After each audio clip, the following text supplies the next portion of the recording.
வணக்கம், இது Devakottai easy tasty recipes. இன்றைக்கி நம்ம மைதா வச்சு ஒரு ஸ்நாக்ஸ் செய்ய போகிறோம். இதை ஹிந்தியில் மேத்ரின்னு சொல்லுவாங்க. இன்றைக்கி நம்ம மைதாவை யூஸ் பண்ணி ஒரு ஸ்நாக்ஸ் பண்ண போகிறோம். அதுக்கு நான் 2 கப் மைதா எடுத்துக்கிறேன்.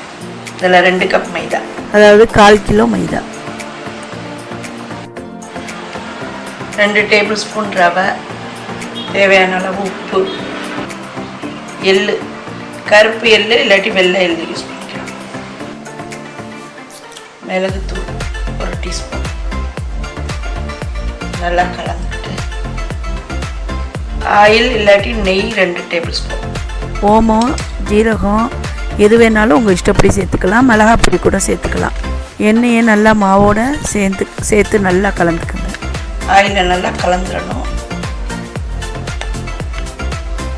கொஞ்சம் கொஞ்சமாக தண்ணி ஊற்றி மாவை சப்பாத்தி மாவு பதத்துக்கு பசிச்சுக்கணும்.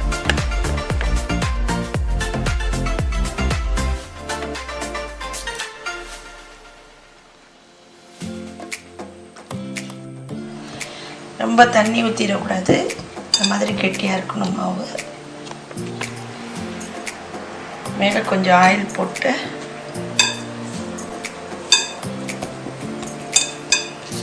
ஒரு 10 நிமிஷம் ஊற வச்சு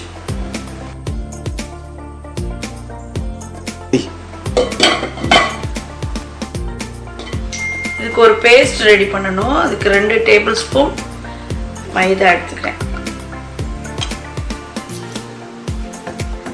2 டேபிள் ஸ்பூன் கீ இல்லாட்டி ஆயில் எது வேணாலும் எடுத்துக்கலாம்.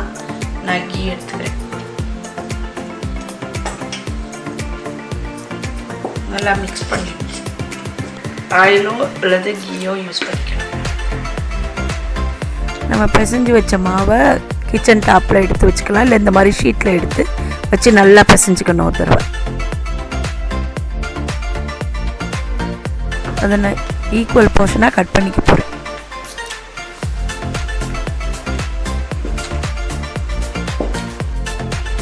இதை நான் 5 உருண்டையாக எடுத்துக்கிட்டேன். 5 ஈக்குவலாக பிரித்து 5 உருண்டையாக எடுத்துக்கிட்டேன். இப்போ நான் இதை உருட்ட போகிறேன். கொஞ்சம் மைதா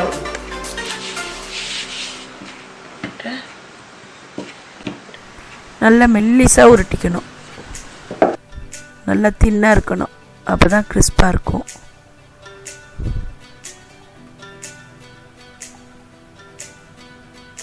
இந்த மாதிரி நல்லா மெல்லிசாக உருட்டிக்கணும். அஞ்சையும் இதே மாதிரி உருட்டியாச்சு. அதில் இந்த பேஸ்ட்டை ப்ரெஷ்ஷை வச்சு நல்லா தடவிக்கணும். அதில் ஒரு சப்பாத்தி எடுத்துக்கிறேன். அதில் ஒரு ஷேப் பண்ண போகிறேன். அந்த மைதா கீ போட்டு நம்ம பண்ண பேஸ்ட் இது. ஆயில் போட்டும் பண்ணிக்கலாம். அதை நல்லா ஸ்ப்ரெட் பண்ணிடணும். இதில் லேசாக மைதா இது மேலே தூக்கிங்க.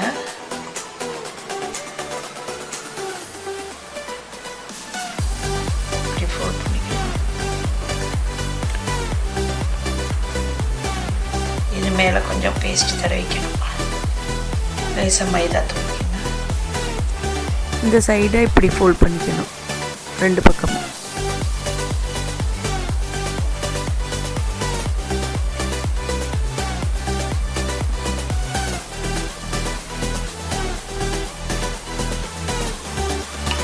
நல்லா திரும்ப உருட்டிக்கணும்.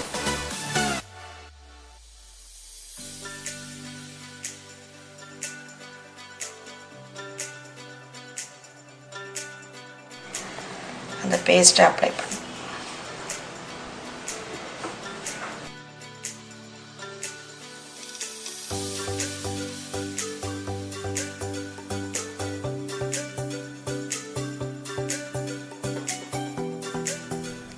இதை இப்படி ஃபோல்ட் பண்ணிக்கணும். 2 பக்கமும் ஒன்றுக்கு மேலே ஒன்றா வச்சு ஃபோல்ட் பண்ணிக்கணும். ரொம்ப அழுத்தாமல் மேலே உருட்டிக்கணும். ரொம்ப அழுத்திடாமல் ஒரு தடவை உருட்டிக்கணும்.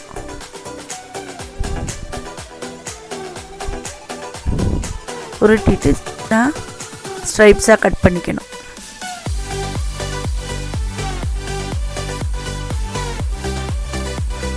எண்ணெய் சூடு பண்ணிக்கணும். லோ ஃப்ளேமில் வச்சுக்கணும். ரொம்ப ஹீட் வச்சுக்கூடாது, கறிக்கிடும் டக்குன்னு. லோ ஃப்ளேமில் வச்சுட்டு போடணும். எண்ணெய் நல்லா காஞ்சிருக்கணும். குறைச்சி வச்சுட்டு தீயை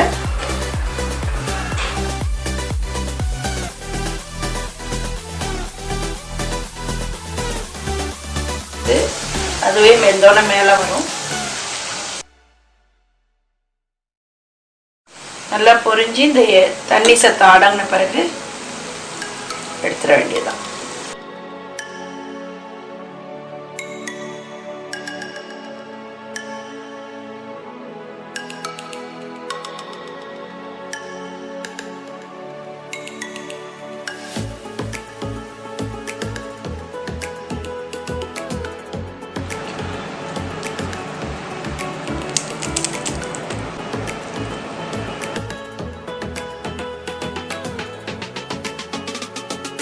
இப்போ நம்ம அது உருட்டி வச்ச ஒவ்வொரு சப்பாத்தியாக எடுத்துக்கணும். அது மேலே வந்து இந்த பேஸ்ட்டை நல்லா அப்ளை பண்ணிக்கணும். இது நான் வேறு ஷேப்பில் செய்ய போகிறேன். அது மேலே கொஞ்சம் மைதா தூவிக்கணும். மேலே அடுத்த சப்பாத்தி வச்சுக்கணும். அது மேலேயும் இதே மாதிரி பேஸ்ட்டை அப்ளை பண்ணிக்கணும். அடுத்து மூணாவது கடைசியாக நாளாச்சு பண்ணிக்கணும். இது ஆக்சுவலாக பதிர் பேணி பண்ணுற மாதிரி தான், ஆனால் இதில் நம்ம காரம் சேர்த்துருக்கோம். இதை இப்போ என்ன பண்ணணும்னா டைட்டாக சுற்றிக்கணும்.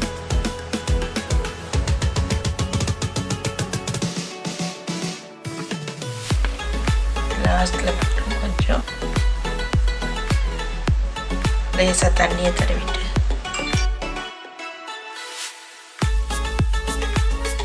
அப்படி கட் பண்ணிட வேண்டியது.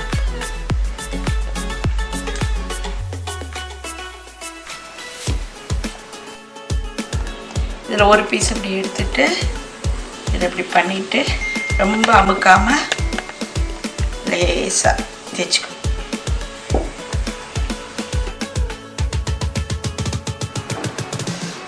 நம்ம இப்படி செஞ்சு வச்சதை போட்டு பொரிச்சிடணும்.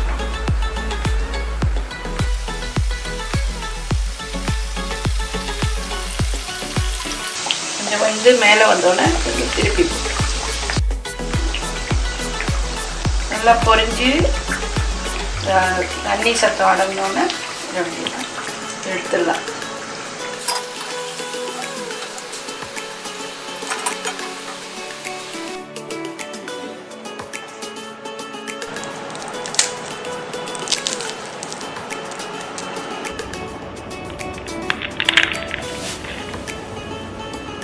இந்த ரெசிபி பிடிச்சிருந்தா ட்ரை பண்ணி பாருங்கள். தேங்க்ஸ் ஃபார் வாட்சிங்.